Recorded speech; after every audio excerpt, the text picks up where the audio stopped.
কোনো রকম পোস্ত ব্যবহার না করেও সম্পূর্ণ পোস্তর টেস্ট পেতে এই রেসিপিটি ট্রাই করুন। নমস্কার বন্ধুরা, শ্বশুর বৌমা রান্নাঘর অ্যান্ড ব্লগ চ্যানেলে সকলকে স্বাগত। আজ শেয়ার করব ইলিশ মাছের রেসিপি। অনেক রকমভাবেই তো ইলিশ মাছ তৈরি করেছেন, বিশেষ করে পোস্ত দিয়ে। পোস্ত ব্যবহার না করেও কি করে পোস্তর স্বাদ পাওয়া যাবে সেটাই আজ শেয়ার করব। তাহলে কি করে তৈরি করব সেটাই দেখে নেওয়া যাক। প্রথমেই এইখানে নিয়েছি সকলেরই প্রিয় ইলিশ মাছ। ইলিশ মাছটা কেটে নেওয়া হয়েছে, এখনো ধোয়া হয়নি। এবার ভালো করে জল দিয়ে ধুয়ে নিয়ে ফিরে আসছি। মাছগুলোকে ভালো করে জল দিয়ে ধুয়ে নিয়ে ফিরে এসছি। এবার একটা মশলা তৈরি করব। এখানে নিয়েছি মিক্সিং জার, আর মিক্সিং জারের মধ্যে দিয়ে দিচ্ছি সাদা তিল। আমি এখানে 4 চা চামচ পরিমাণ সাদা তিল ব্যবহার করেছি, আর 2 চা চামচ পরিমাণ দিয়েছি কালো সর্ষে। আপনারা চাইলে হলুদ সর্ষেটাও ব্যবহার করতে পারেন। আর দিয়ে দিচ্ছি ঝালের জন্য বেশ কয়েকটা কাঁচা লঙ্কা, দিচ্ছি জল। এবার ভালো করে পেস্ট করে নেব। কোন মশলা ব্যবহার করলে সম্পূর্ণ পোস্তর স্বাদ পাওয়া যায় সেটা আমি ভিডিওর মধ্যেই শেয়ার করব, সম্পূর্ণটা দেখতে থাকেন। এখানে একটা বড় পাত্র নিয়েছি, আর তার মধ্যে ধুয়ে রাখা ইলিশ মাছগুলোকে একটা একটা করে সাজিয়ে নেব। রান্নার রানী দিদিভাই লিখেছে, খুব ভালো লাগলো কাঁকরোলের রেসিপিটা, আমি বিশ্বকাপ নাম থেকে দেখছি। রানী দিদিভাই, তোমাকেও তোমার পরিবারকে সকলকে অনেক অনেক ভালোবাসা এত সুন্দর কমেন্ট করার জন্য। মাছের মধ্যে এবার দিয়ে দেব পরিমাণ মতন লবণ আর পরিমাণ মতন হলুদ গুঁড়ো, দেব কাশ্মীরি লঙ্কার গুঁড়ো, যেহেতু ঝালের জন্য দিয়েছি কাঁচা লঙ্কা। মাছের মধ্যে দিয়ে দেব কাঁচা সর্ষের তেল। এইখানে আমি 4 চা চামচ পরিমাণ সর্ষের তেল ব্যবহার করেছি। এরপর দেব পেস্ট করে নেওয়া মশলা, যেমন কালো সর্ষে, সাদা তিল আর কাঁচা লঙ্কা। হাত দিয়ে বেশ ভালো করে এবার জল ছাড়া সুন্দরভাবে মেখে নেব। এই যে আমি কালো সর্ষের মধ্যে সাদা তিলটা ব্যবহার করেছি, এই সাদা তিলেই কিন্তু সম্পূর্ণ পোস্তর স্বাদটা ফিরে আসবে। পোস্ত ব্যবহার না করেও আপনারা ঠিক এইভাবে রেসিপি একদিন তৈরি করে খেয়ে তারপর এসে কমেন্ট করে জানিয়ে যাবেন যে পোস্তর স্বাদ পেয়েছিলেন কি না। এবার দিয়ে দেব টক দই। এইখানে আমি 100 গ্রাম টক দই ব্যবহার করেছি। মাছের পরিমাণ অনুযায়ী টক দইটা কম বেশি ব্যবহার করতে হবে। ভালোভাবে এবার সমস্ত মশলার সাথে টক দইটাকে মিশিয়ে নেব। এইভাবে মাছের সাথে মশলাটা মেখে যদি 30 মিনিট মতন বা তার একটু বেশিও রেখে দিতে পারেন, তাহলে দেখবেন যে কতটা মাছ রান্নার পরে টেস্টি হয়। আমি 30 মিনিটের জন্য এটা রেস্টে রেখে দেব, আর হাতে সময় না থাকলে তার কম অন্তত 15 মিনিট যেন রেস্টে থাকে। গ্যাসের ওভেনে কড়াই বসিয়ে তাতে দিয়ে দিয়েছি সর্ষের তেল। তেলের মধ্যে এবার দিয়ে দিচ্ছি ছোটো চামচের 1 চা চামচ পরিমাণ কালো জিরে। এটা তো 30 মিনিট রেস্টে ছিল। এবার আস্তে করে গ্যাসের ফ্লেম লোতে রেখে একটা একটা করে মাছ গরম তেলের মধ্যে দিয়ে দেব। তেলের পরিমাণটা অবশ্যই বুঝে ব্যবহার করবেন, কারণ প্রথমে মাছের মধ্যে তেল দিয়ে মাখা হয়েছে। এবার কড়াইতে দেওয়া হলো, আবারও আমি পরে তেলটা ব্যবহার করব, সেটা কিভাবে ব্যবহার করব তার জন্য তো লাস্ট পর্যন্ত দেখতে হবে। এখানে আমি প্রায় 5 চামচ মতন তেল কড়াইতে দিয়েছি। এবার একটা একটা করে মাছ গরম তেলের মধ্যে মশলা সমেত সুন্দরভাবে ছেড়ে দেব। যেহেতু আমার মাছের পরিমাণটাও বেশি আর মাছগুলো বেশ বড় বড়, সেই কারণে তেলটা আমি কড়াইতে একটু বেশি দিয়েছি।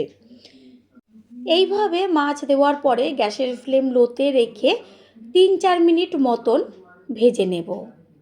পুরনো বন্ধুদের সবসময় আমাদের পাশে এইভাবে ভালোবেসে থেকে এগিয়ে নিয়ে যাবার জন্য অনেক অনেক ভালোবাসা। যেই পাত্র করে মাছটা মেখেছিলাম সেই পাত্রেই আমি জল দিয়ে দেব ওই পাত্রটা ধুয়ে। আর যে নিচে দেখবেন যে কালো সর্ষের খোসাগুলো, সেগুলো কিন্তু নিচে পড়ে যাবে। কোনো রকম যে সর্ষের খোসা এই মাছের মধ্যে যাবে না। ভালোভাবে গ্যাসের ফ্লেম হাই করে যে জলটা দেওয়া হয়েছে ফুটিয়ে নেব। দিয়ে দেব 2টো গোটা কাঁচা লঙ্কা। যেসব বন্ধুদের চ্যানেল না থাকা সত্ত্বেও আমাদের এত সুন্দর সুন্দর কমেন্ট করে ভালোবাসা জানাচ্ছে ও সাথে আছে, তাদেরকে অসংখ্য অসংখ্য ধন্যবাদ ও ভালোবাসা। তার মধ্যে একজন হচ্ছে পুষ্পিতা দাস, লিখেছে আমি পাঞ্জাব থেকে দেখছি। পুষ্পিতা দিদিভাই, আপনাকে ও আপনার পরিবারের সকলকে অসংখ্য ধন্যবাদ ও ভালোবাসা, এইভাবে আমাদের ভালোবেসে পাশে থাকার জন্য। কড়াইতে একটা ঢাকনা চাপা দিয়ে রেখেছিলাম, ঢাকনাটা সরিয়ে দিয়ে গ্যাসের ফ্লেম হাই করে খুন্তি দিয়ে বেশ একটু নেড়েচেড়ে দেব। এটা একদম পাতলা ঝোলও রাখতে পারেন, আবার বেশ গামাখাও রাখতে পারেন। যেইভাবেই রাখবেন না কেন দেখবেন ঝোলের স্বাদ কখনোই ভুলতে পারবেন না। মাছগুলোকে একটা একটা করে উল্টে দেব, কারণ নিচের পিঠটা তো বেশ হয়ে গেছে, আর ইলিশ মাছ রান্না হতে বেশি সময় একদমই লাগে না। ঝোল একটু চেক করে নিয়েছি, লবণের প্রয়োজন, সেই কারণে 1 চা চামচ পরিমাণ লবণ দিয়ে দিলাম। প্রথমবার যারা আমাদের চ্যানেল ভিজিট করছেন তাদের আন্তরিক শুভেচ্ছা ও অনেক ভালোবাসা। আমাদের রেসিপিগুলো যদি ভালো লেগে থাকে সাবস্ক্রাইব করে দেওয়ার অনুরোধ রইল ও পাশে থাকা বেল আইকনে ক্লিক করলে পরবর্তী ভিডিওগুলো সবার আগে আপনাদের কাছে পৌঁছে যাবে। বন্ধুরা, আপনারা যে যেইখান থেকেই ভিডিওটি দেখছেন না কেন অবশ্যই কমেন্টের মাধ্যমে জানাবেন। আপনাদের ধন্যবাদ জানাতে পারলে সত্যিই আমরা ভীষণ ভীষণ আনন্দিত হব। সবশেষে দিয়ে দিচ্ছি কাঁচা সর্ষের তেল। এই কাঁচা সর্ষের তেল না দিলে স্বাদটা যেন অসম্পূর্ণই থেকে যাবে, তাই বারবার বলছি অবশ্যই কিন্তু কাঁচা সর্ষের তেলটা লাস্টে দেবেন। তেল দেওয়ার পরে গ্যাস অফ করে দিতে হবে, আর আমি বেশ একটু হালকা গ্রেভি থাকবে সেই পর্যায়ে নামাবো। এটা যখন ঠান্ডা হবে তখন কিন্তু আরও বসে যাবে। কিছুক্ষণের জন্য একটা ঢাকনা চাপা দিয়ে দেব। একটু বাদে ফিরে এসে কড়াইয়ের ঢাকনাটাকে সরিয়ে দিয়ে আমি সম্পূর্ণ লুকটা দেখিয়ে দিচ্ছি। এত টেস্টি লাগবে খেতে, যেন মনে হবে পোস্ত দিয়েই মাছটা রান্না করেছি। এবার একটা পাত্রে তুলে নেব। তৈরি হয়ে গেল আজকের রেসিপি। আশা করি রেসিপিটি ভালো লাগলো, আর যদি ভালো লেগে থাকে একটা লাইক, কমেন্টস, পারলে একটা শেয়ার করে অবশ্যই জানাবেন। আপনাদের করা একটা লাইক ও লাইকের পাশে থাকা হাইপ আর একটা শেয়ার আমাদের কাছে অনেক অনেক গুরুত্বপূর্ণ।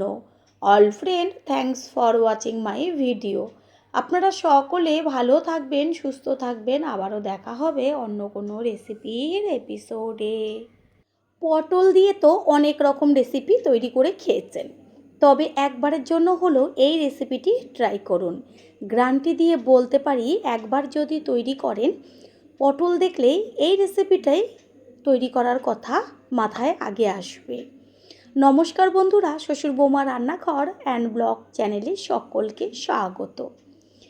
এতটাই টেস্টি হয় রেসিপিটা, তাহলে কি করে তৈরি করব সেটাই দেখে নেওয়া যাক। প্রথমেই এইখানে নিয়েছি পটল। এবার পটলগুলোকে কেটে নিয়ে ফিরে আসছি। পটলগুলো কেটে নিয়েছি, আর কিভাবে কেটেছি আমি একটা হাত দিয়ে তুলে দেখিয়ে দিচ্ছি। পটলের খোসাটা মোটাভাবে ফেলিনি, চেঁচে দিয়েছি, মানে বটি বা ছুরি দিয়ে ওপরে একটু ঘষা দিয়ে যে পাতলা একটা বাদামের খোসার মতন উঠে আসবে, ঠিক সেইভাবে চেঁচে দিয়েছি। এতে কি হবে, পটলগুলো ভাজার পরও একদম নরম হবে না, খুব সুন্দরভাবে পটলের টেস্টটা হবে।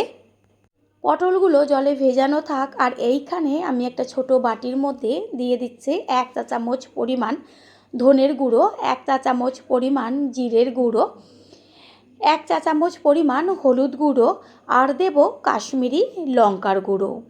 আমি এখানে কাঁচা লঙ্কা ব্যবহার করব, শুধুমাত্র কালারটা ভালো আসার জন্য কাশ্মীরি লঙ্কার গুঁড়ো ব্যবহার করেছি। সামান্য জল দিয়ে এবার ভালো করে চামচের সাহায্যে মশলাটাকে গুলে রেখে দেব। এইভাবে যদি মশলা জলে গুলে রেখে দেওয়া হয় তাহলে বাটা মশলায় যে টেস্টটা পাওয়া যায় ঠিক সেই টেস্টটাই আসে। এটা জলে গুলানো থাক। অন্যদিকে গ্যাসের ওভেনে কড়াই বসিয়ে কড়াইটা গরম করে নিয়ে দিয়ে দিয়েছি সর্ষের তেল। তেলটা গরম হওয়ার পরে গ্যাসের ফ্লেম লোতে রেখে দিয়ে দিলাম হলুদ গুঁড়ো 1/2 চা চামচ। এইভাবে তেলের মধ্যে হলুদ বা লবণ যদি প্রথমে দেওয়া হয়, তাহলে এই যে এখন কেটে নেওয়া পটলগুলো দেব, চারদিকে আর তেলটা ছিটবে না। সমস্ত পটলগুলো তেলের মধ্যে দিয়ে দেব।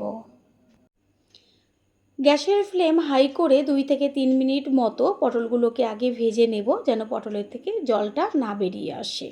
তারপর গ্যাসের ফ্লেম লো টু মিডিয়াম করে ঢাকনাটা চাপা দিয়ে দেব, যেন তাড়াতাড়ি বেশ ভাজাটা হয়ে যায়। আর এই ভাজাটা একদম লাল লাল করে ভেজে নিতে হবে, তবে পটলগুলো একদমই নরম হয়ে যাবে না, কারণ যেহেতু খোসাগুলো আমি ফেলে দিইনি। ঠিক এইভাবে পটলের খোসা চেঁচে, মানে খোসা মোটা করে না কেটে রান্না করবেন। তারপরে সে কমেন্ট করে জানিয়ে যাবেন। পটলের মধ্যে দিয়ে দিচ্ছে লবণ। তেলের মধ্যে তো হলুদই দেওয়া রয়েছে, আবারও ঢাকনাটা চাপা দিয়ে দেব। 3-4 মিনিট বাদে ঢাকনাটাকে সরিয়ে দিয়ে খুন্তি দিয়ে বেশ ওপর নিচ করে একটু নেড়ে চেড়ে দেব। দেখাই যাচ্ছে যে পটলের গায়ে কত সুন্দর একটা কালার এসছে। পুরো লাল লাল হবে সেইভাবে ভাজতে হবে, আর ভাজাতেই পটলগুলো একদম সিদ্ধ হয়ে যাবে। পটল ভাজা হয়ে গেছে, এবার তেল ছেঁকে পটলগুলোকে তুলে নেব। সেই কারণে কড়াইয়ের সাইডে খুন্তির ওপরে পটলগুলোকে রেখেছি, যেন তেলটা গড়িয়ে আসে। পটলগুলো তুলে নেওয়ার পরে ওই তেলের মধ্যে দিয়ে দেব ডুমু ডুমু করে কেটে নেওয়া আলু। আলুগুলো বেশ ছোট ছোট করে কেটে নিয়েছি। যেইভাবে পটলটা কেটেছি, একটা পটলকে যেমন 4 টুকরো করেছি, আলু 6 টুকরো করেছি। তেলের মধ্যে লবণ আর হলুদ দুটোই আছে, সেই কারণে আর লবণ দেব না, ঢাকনাটা চাপা দিয়ে দেব। এইভাবে ঢাকনা চাপা দিয়ে দিয়ে গ্যাসের ফ্লেম লো টু মিডিয়াম করে খুব ভালোভাবে আলুগুলোকে ভেজে নেব। আলু ভাজা হতে থাক, অন্যদিকে আমি আর একটা মশলা তৈরি করব। মিক্সিং জারের মধ্যে দিয়ে দিয়েছি একটা বড় সাইজের টমেটো, বীজগুলোকে ফেলে দিলাম। আর দিয়ে দেব ঝালের জন্য কাঁচা লঙ্কা। ঝালটা যে যেমন খাবেন সেই অনুযায়ী দেবেন। দিয়ে দিচ্ছি ছোট ছোট করে কেটে নেওয়া আদা। এবার এর মধ্যে দেব জল। আদা, কাঁচা লঙ্কা, টমেটো একসাথে পেস্ট করে নিয়ে ফিরে আসছি। মশলা করে নিতে নিতে এদিকে আলুটাও একদম লাল লাল হয়ে গেছে, ভাজাতে অর্ধেকের বেশি সিদ্ধ হয়ে গেছে। এগুলোকে একইভাবে তেল ছেঁকে তুলে নেব। আর এইখানে রেখেছি পটলগুলো ভেজে। আলু তুলে নেওয়ার পরে যে বেঁচে রয়েছে তেল, তার মধ্যে আর অল্প করে তেল দিয়েছি। তেলটা গরম করে নিয়ে তারপর গ্যাসের ফ্লেম লো টু মিডিয়ামে রেখে একটা দিয়ে দিচ্ছি শুকনো লঙ্কা, দেব গোটা গরম মশলা, এলাচ, দারচিনি, লবঙ্গ আর জয়িত্রী। তারপরে দিয়ে দেব 1 চা চামচ পরিমাণ সাদা জিরে, ছোট চামচের। ফোড়নটাকে ভালো করে ভেজে নেব। দেব একটা তেজপাতা। ফোড়নের থেকে সুন্দর একটা গন্ধ বেরোচ্ছে, দিয়ে দিচ্ছি 1 চা চামচ পরিমাণ হিং। হিংটা ব্যবহার করাতে এত সুন্দর একটা গন্ধ আসবে। তারপরে এর মধ্যে দিয়ে দেব কুচিয়ে নেওয়া পেঁয়াজ। এইখানে বড় সাইজের একটা পেঁয়াজ আমি কুচিয়ে নিয়েছি। পেঁয়াজটাকে ভালো করে ভেজে নেব। আর পেঁয়াজটা তাড়াতাড়ি মজে আসার জন্য এর মধ্যে দিয়ে দেব বড় চামচের 1 চা চামচ পরিমাণ লবণ। লবণ ভালো করে মিশিয়ে নেব। আর আপনারা যদি চান সম্পূর্ণ নিরামিষ করতে, তাহলে শুধুমাত্র পেঁয়াজটাকে বাদ দেবেন। আর যা যা উপকরণ আমি এতে ব্যবহার করব সমস্ত কিছুই দেবেন। একবার রান্না করে দেখুন, টেস্টটা কতটা টেস্টি হয় সেটা বুঝতে পারবেন। পেঁয়াজ সম্পূর্ণ কিন্তু লাল হয়ে গেছে, কত সুন্দর একটা গন্ধ বেরোচ্ছে। এই পর্যায়ে ওই যে টমেটো, আদা আর কাঁচা লঙ্কাটা পেস্ট করে রেখেছিলাম, সেই সম্পূর্ণ পেস্টটা এর মধ্যে দিয়ে দেব। মিক্সিং জারটা ধুয়ে সামান্য জল দিয়ে ভালো করে কষিয়ে নেব, টমেটোর কাঁচা গন্ধটা যাওয়া পর্যন্ত। যেসব বন্ধুদের চ্যানেল না থাকা সত্ত্বেও আমাদের এত সুন্দর সুন্দর কমেন্ট করে ভালোবাসা দিয়ে পাশে আছে, তাদের অসংখ্য অসংখ্য ধন্যবাদ ও ভালোবাসা। তারই মধ্যে একজন হচ্ছে কাকলি মুখার্জি, লিখেছে আমি আসানসোল থেকে দেখছি। কাকলি দিদিভাই, আপনাকে ও আপনার পরিবারের সকলকে অসংখ্য ধন্যবাদ ও অনেক ভালোবাসা। এইভাবেই আমাদের পাশে থাকবেন। কড়াইয়ের থেকে ঢাকনাটা সরিয়ে দিয়েছি, আর সুন্দরভাবে মশলার উপরে তেল ছাড়ছে। টমেটোর যে একটা কাঁচা গন্ধ থাকে সেটাও চলে গেছে। এবার এর মধ্যে দিয়ে দেব ওই যে মশলাগুলো জলে গুলে রেখেছিলাম, জিরের গুঁড়ো, ধনের গুঁড়ো, লঙ্কার গুঁড়ো আর হলুদ গুঁড়ো, সেই গুলে রাখা মশলাটা দিয়ে দেব। এর মধ্যে দিয়ে দেব ওই বাটিটা ধুয়েই জল। এবার ভালোভাবে মশলাটাকে কষিয়ে নেব। পুরনো বন্ধুদের সবসময় আমাদের পাশে এইভাবে ভালোবেসে থেকে এগিয়ে নিয়ে যাবার জন্য অনেক অনেক ভালোবাসা। মশলার থেকে সুন্দর একটা গন্ধ বেরোচ্ছে আর ওপরে দেখা যাচ্ছে যে তেলটা ভেসে উঠছে। মশলা সুন্দরভাবে কষানো হয়ে গেছে। এবার এর মধ্যে দিয়ে দেব ওই যে ভেজে আলু আর পটল রেখেছিলাম, সেই আলু পটল দেওয়ার পরে খুন্তি দিয়ে মশলার সাথে আলু আর পটলটাকে ভালো করে মিশিয়ে নিয়ে গ্যাসের ফ্লেম লোতে রেখে আরও 2 থেকে 3 মিনিট মতন কষিয়ে নেব, যেন পটলের মধ্যে মশলাটা যায়। প্রথমবার যারা আমাদের চ্যানেল ভিজিট করছেন তাদের আন্তরিক শুভেচ্ছা ও অনেক ভালোবাসা। আমাদের রেসিপিগুলো যদি ভালো লেগে থাকে সাবস্ক্রাইব করে দেওয়ার অনুরোধ রইল ও পাশে থাকা বেল আইকনে ক্লিক করলে পরবর্তী ভিডিওগুলো সবার আগে আপনাদের কাছে পৌঁছে যাবে। একটু চেক করে নিয়েছিলাম লবণের প্রয়োজন, সেই কারণে আরও 1 চা চামচ পরিমাণ লবণ দিয়ে দিয়েছি। লবণটাকে মিশিয়ে নেব। আলু আর পটল সুন্দরভাবে কষিয়ে নেওয়া হয়ে গেছে। এবার এর মধ্যে দিয়ে দেব গ্যাসের ফ্লেম হাই করে উষ্ণ গরম জল। রান্নায় সব সময়ের জন্য গরম জলটা ব্যবহার করবেন উষ্ণ, এতে দেখবেন রান্নার টেস্টটা দ্বিগুণ বেড়ে যায়। ভালোভাবে জলের সাথে সব কিছু মিশিয়ে নিয়ে গ্যাসের ফ্লেম হাইতেই রেখে 3 থেকে 4 মিনিট মতন ফুটিয়ে নেব। তারপর যখন ঝোলটা টকবক করে ফুটতে শুরু করবে গ্যাসের ফ্লেম মিডিয়ামে রেখে ঢাকনাটা চাপা দিয়ে দেব। আলু পটল দুটোই তো সিদ্ধ আছে, হতে বেশি সময় লাগবে না। 7-8 মিনিট বাদে ফিরে এসে কড়াইয়ের ঢাকনাটাকে সরিয়ে দিয়ে তারপর একটু নেড়েচেড়ে মিশিয়ে নেব আর খুন্তি দিয়ে চেক করে নেব আলু সিদ্ধ হলো কি না। আলু সম্পূর্ণভাবে সিদ্ধ হয়ে গেছে। বন্ধুরা, আপনারা যে যেইখান থেকে ভিডিওটি দেখছেন অবশ্যই কমেন্টের মাধ্যমে জানাবেন। আপনাদের ধন্যবাদ জানাতে পারলে সত্যিই আমরা ভীষণ ভীষণ আনন্দিত হব। আপনাদের করা কমেন্টসগুলো পেয়ে আমরা এতটাই উৎসাহিত হই পরের ভিডিওগুলো তৈরি করার জন্য। সব সময়ের জন্য আমাদের পাশেই থাকবেন।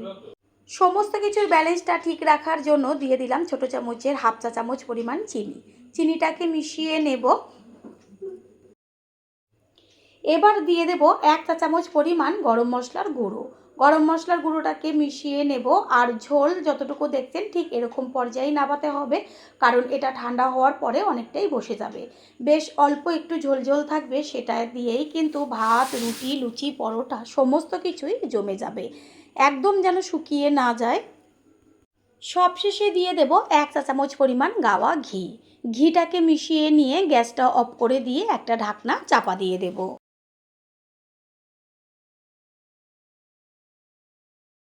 ঘি দেওয়ার পরে গ্যাস তো অফ করে দিয়েছি। এবার দিয়ে দিচ্ছি বেশ কিছুটা কুচিয়ে নেওয়া ধনেপাতা। ধনেপাতাটাকে মিশিয়ে নিয়ে একটা ঢাকনা চাপা দিয়ে দেব। 5 মিনিট বাদে ফিরে এসে ঢাকনাটা সরিয়ে দিয়ে সম্পূর্ণ লুকটা দেখিয়ে দিচ্ছি। দেখা মাত্রই কিন্তু জিভের থেকে জল চলে আসবে।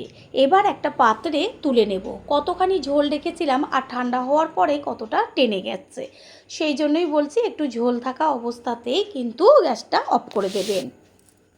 আশা করি রেসিপিটি ভালো লাগলো, আর যদি ভালো লেগে থাকে একটা লাইক, কমেন্টস, পারলে একটা শেয়ার করে অবশ্যই জানাবেন। আপনাদের করা একটা লাইক ও লাইকের পাশে থাকা হাইপ আর একটা শেয়ার আমাদের কাছে অনেক অনেক গুরুত্বপূর্ণ। All friend, thanks for watching my video. আপনারা সকলে ভালো থাকবেন, সুস্থ থাকবেন। আবারও দেখা হবে অন্য কোনো রেসিপির এপিসোডে।